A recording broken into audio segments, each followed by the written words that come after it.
This is Awesome St. John, Jason, the original Red Ranger. You are watching the Morphin Network.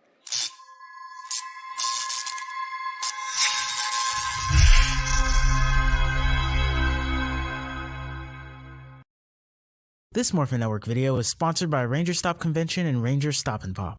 Have you ever wanted to see all your favorite Power Rangers together in one epic convention?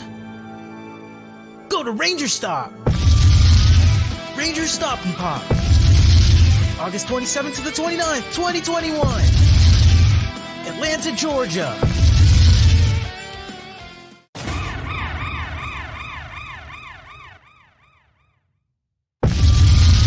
Ranger Stop 8! November 11th to the 14th! Orlando, Florida! Get your tickets now!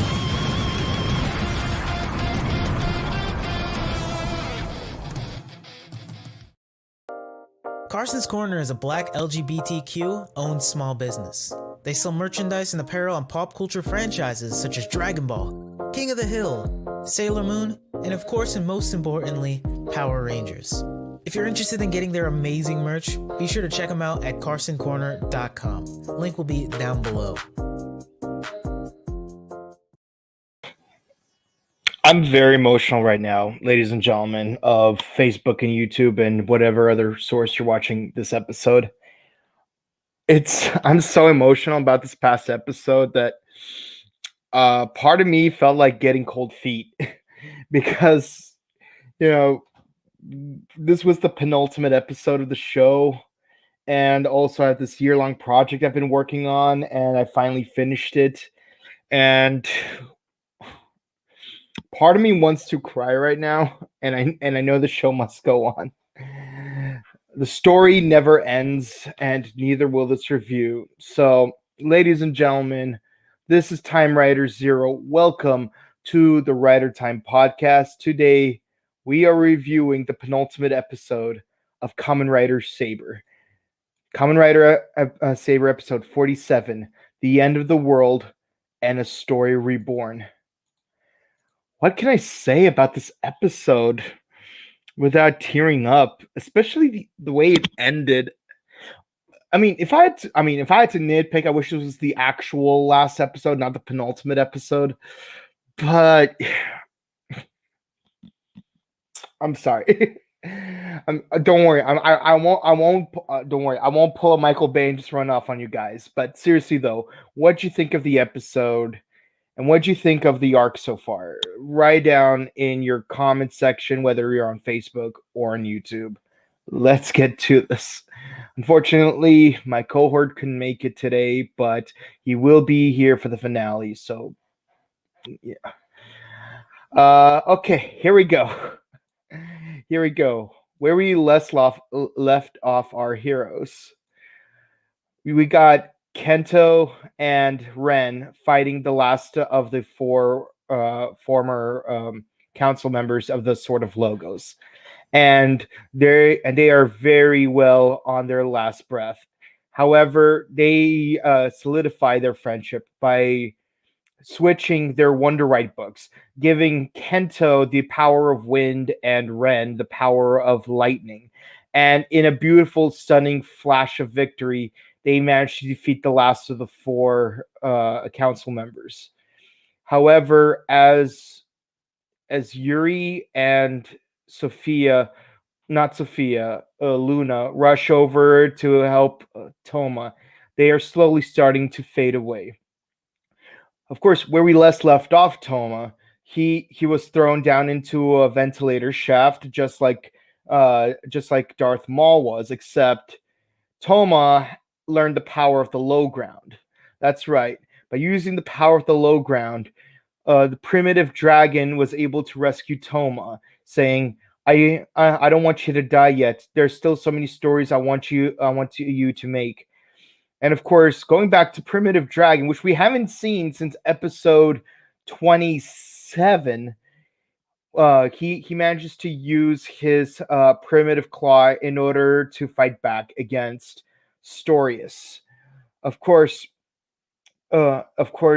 Yuri sacrifices the last of his energy to heal Kento because the previous battle has fully drained him and Ren. So unfortunately, because of the wave of stories being erased from existence, Toma, Toma is forced to demorph, and of course, this results in him being overwhelmed by stories. But Luna arrives just in time to provide him with emotional support. But more importantly, Rintaro and Kento manage to show up as well in order to protect Toma. Of course, and of course, as all the stories are being faded away, along with May, she is writing to everyone she knows to think of the stories that inspired them the most, and then send them out. Of course, Luna cradles up Toma, and tells him that he was always the chosen one because he will always be able to make new stories even when old ones didn't exist. And of course, they have a flashback of when they first met. This results in Luna using up her energy to do the sacrificial ritual that we've seen in episode 35, where by combining all the Wonderite books and the swords of the Holy Blades, she's able to create a new Wonderite book. Thanks to Thomas Hart, he was able to create a new story, The Wonder Almighty. By the way, if you're planning on getting this from Bane Premium, better do it fast because, I might consider getting this as well. And what this ends up doing is it allows Toma, Kento, and Rintaro to morph all together. And one thing I noticed is that this is kind of like the finale for Kamen Rider Zero One, where in the final battle, instead of using the base form or the final form or some middle form that has some kind of emotional significance, like Tajador, these last two seasons basically was a powered up version of the base form. Of course, with Zero One, it's kind of makes sense as to what exactly a power up is, but with Saber, it's not quite as clear just yet. So of course, the three writers they fight off against stories, and by scanning the new Wonder Almighty book, what this ends up doing is allow the writers to summon all of the Wonderite books, and I do mean all of the Wonderite books, and it is so beautiful to see them all together. We got all three yellow ones, all three red ones, all three blue ones. You got the two green ones, the two black ones, the two pink ones. You got emotional dragon right there in the back. You got elemental dragon and primitive dragon in the back. You got swordsman X, and Juon dragon, and it's so beautiful seeing all these together. Of course, this allows the writers to use the powers of all the Wonderite books, including, well, obviously you got Aladdin's lamp, but also you got Espada and Blades using the powers of Shinobi Sarutobi and Peter Pan Fantasia in order to fly up and use their attacks, while combining Three Little Pigs with Journey to the West. He's able to summon three pigs that can fly on magic clouds. And of course, when Stories tries to attack them back, he's able to summon Juon Dragon's Dark Army in order to fight back against them, as well as the Pegasus. And then the three writers use their finishing move by combining the 9 elemental books of their volume 3s in order to do one last finisher move. And it was so stunning seeing them combine their saber attacks. And of course, as Story slowly fades away, he recalls his past when he used to tell stories to the other villagers. And that's when he starts to realize, my stories may be derivative, but it made people happy. Unfortunately, it's not going to stop the end of the world. So as everyone runs out of the Tower of Babel that Story has created, Toma is slowly starting to fade away because of the disappearance of all the books. Unfortunately, all the vessels of the Magid books are also fading away, and that includes May as she races against time to send her final message to everyone. Toma wakes up in a void, but that void is slowly lit up by thousands of people telling what their favorite stories were and the significance they had to him. You even see May saying that her favorite story was the northern wind and the sun because she wants to shine for everyone else. And trust me, May, you shined. You shined more. You deserve to shine more than the plot gives you.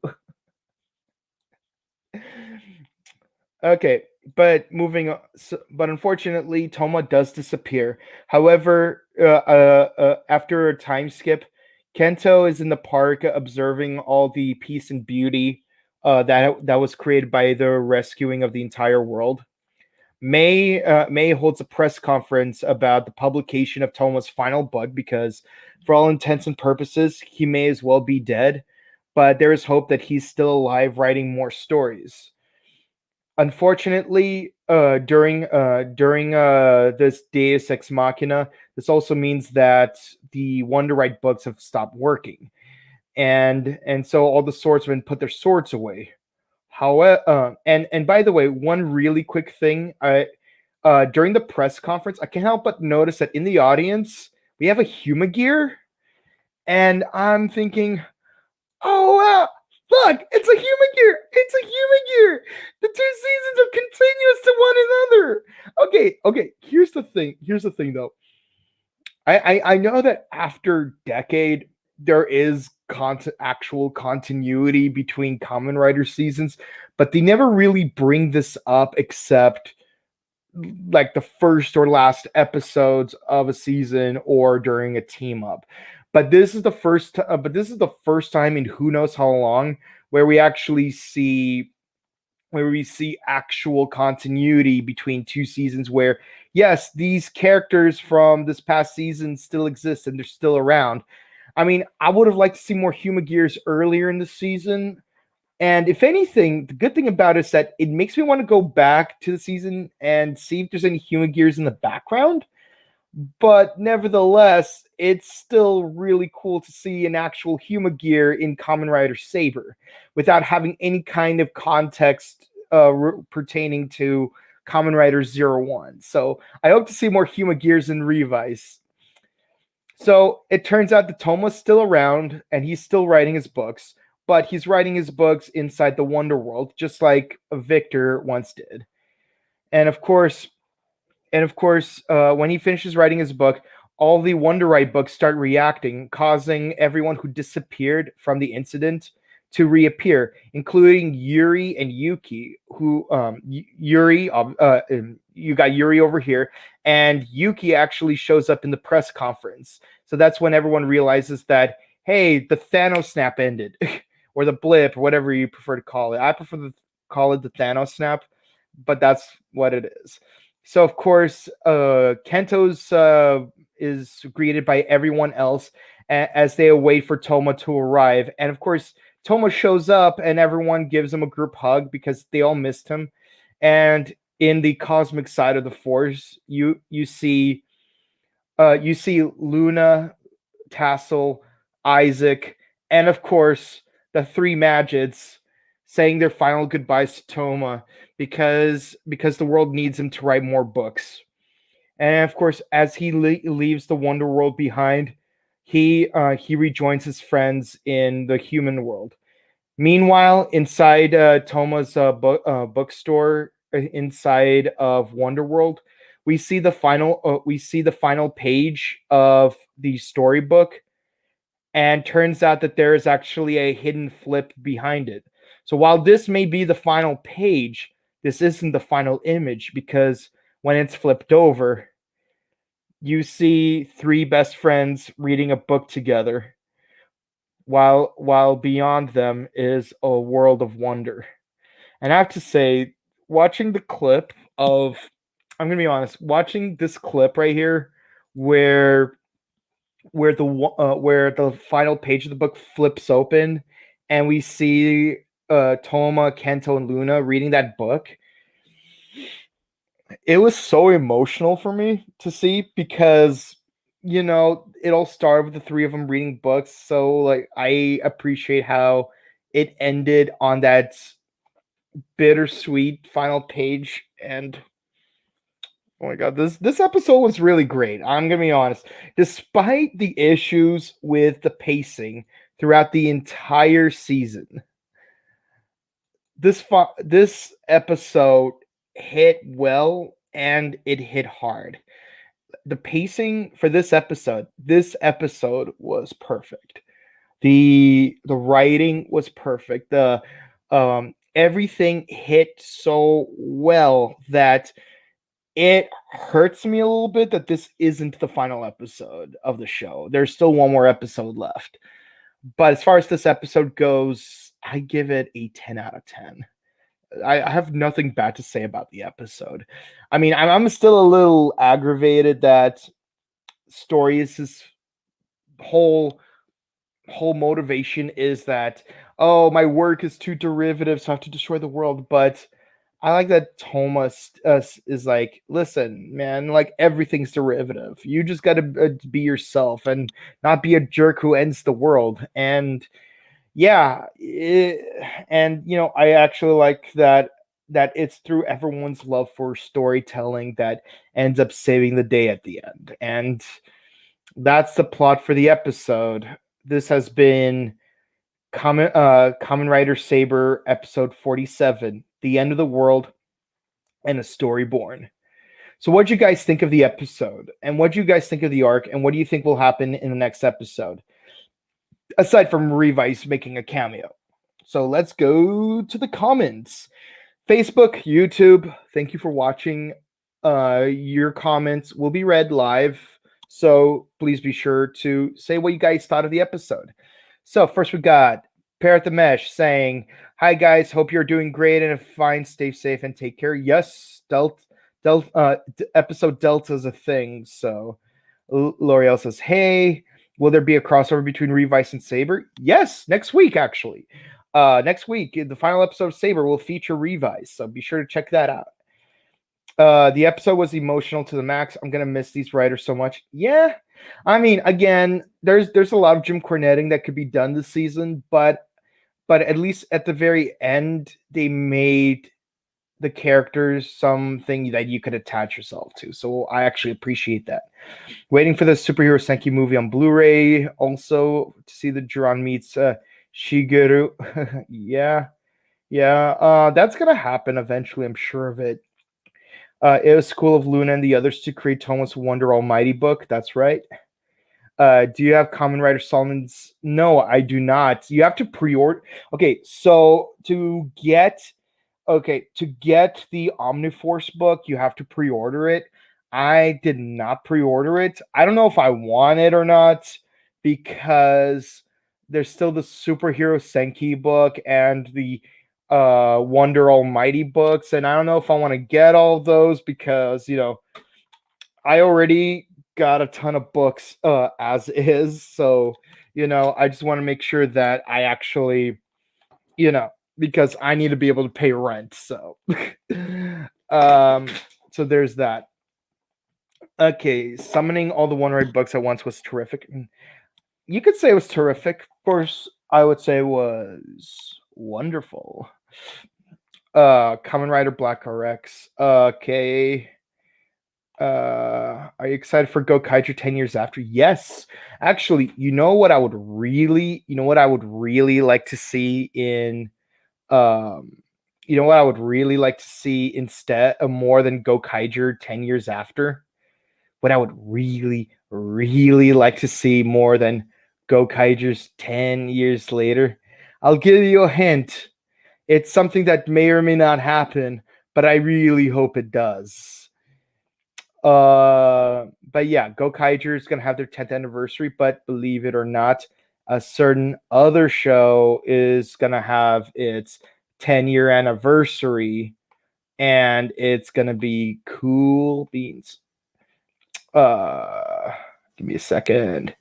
But yeah, I mean, I hope they do an anniversary for it. So But yeah, 10-year anniversary for Gokaiger. I don't know what's going on there, but but here's what I would really like to see in the anniversary, in a certain other show's anniversary, if you don't mind.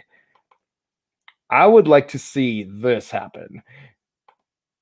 There we go. I would love this to happen. Hasbro, Toei, please renew that contract. Please adapt Zyuohger as the 30th anniversary season of Power Rangers.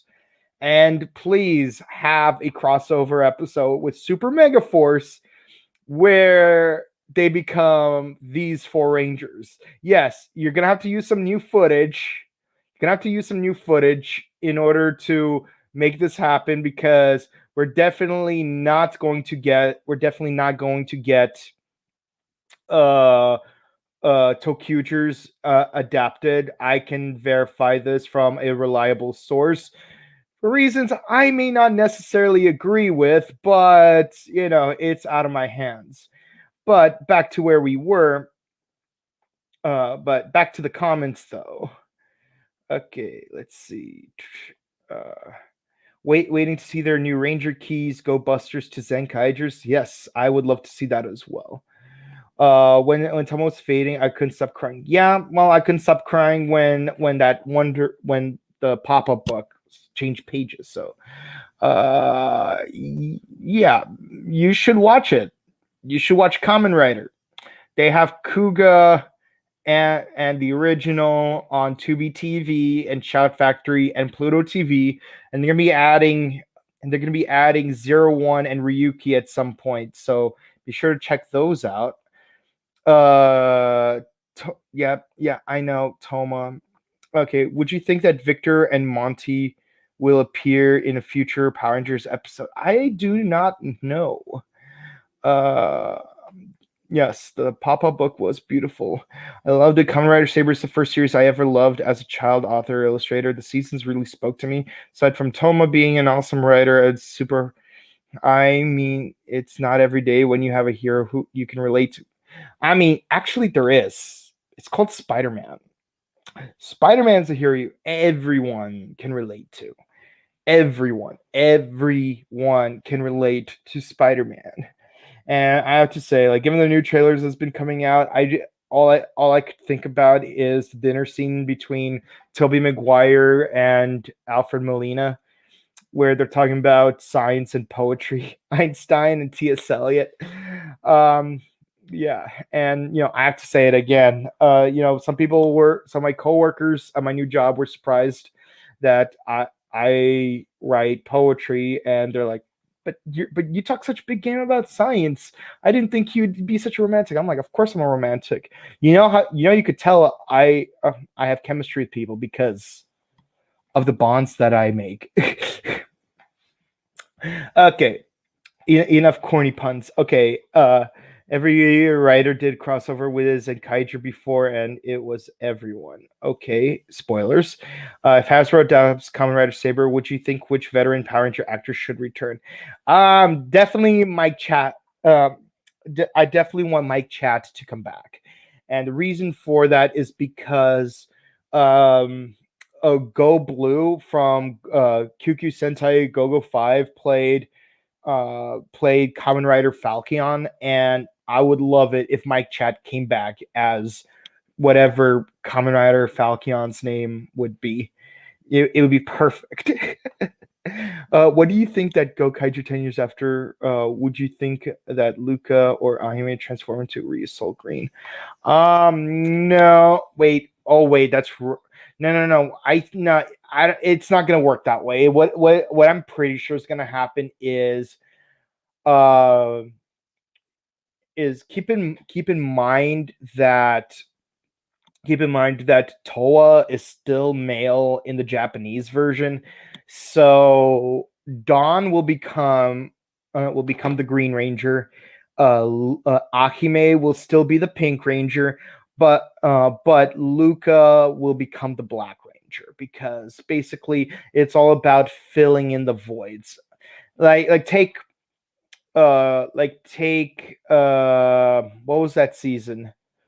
What was that one team that they Go Onger, because in Go Onger, all of the members became their respective colors except for Akime, because there was no a Go on Pink, there was a Go on Black, but there was no Black Rangers. So when they became Go Ongers, she basically became a female Go on Black.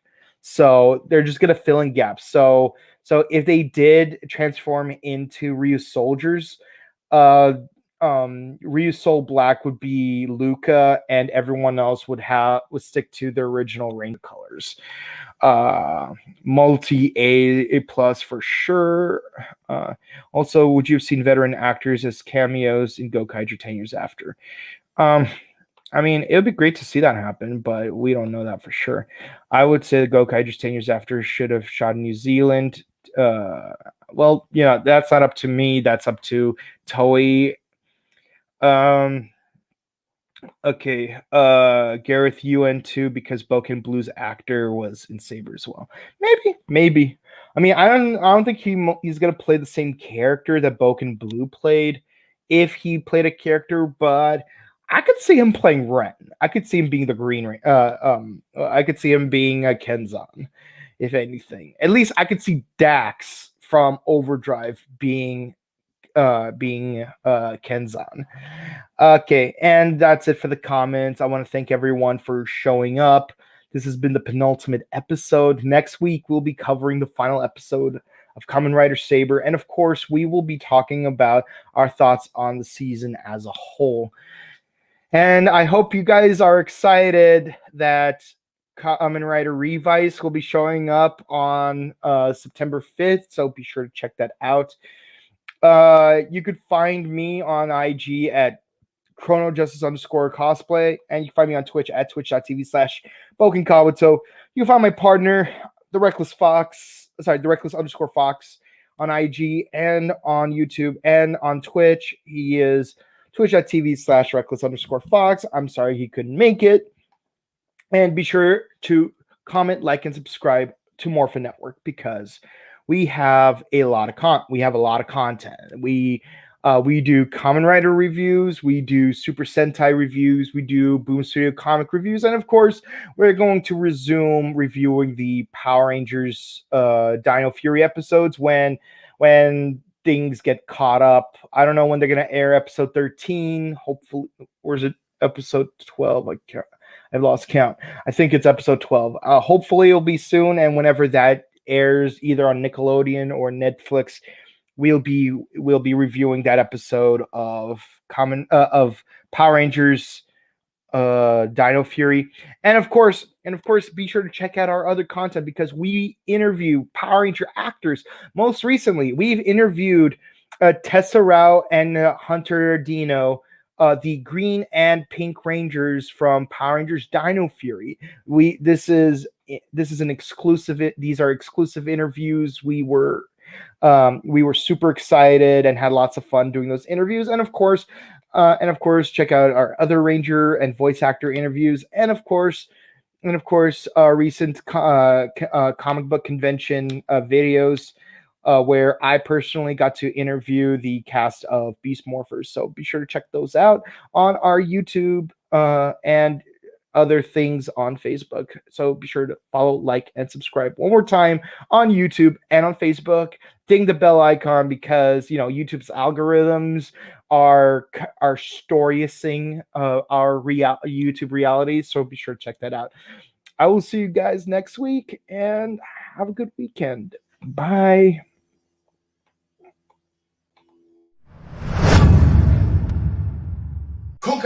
Next Rider.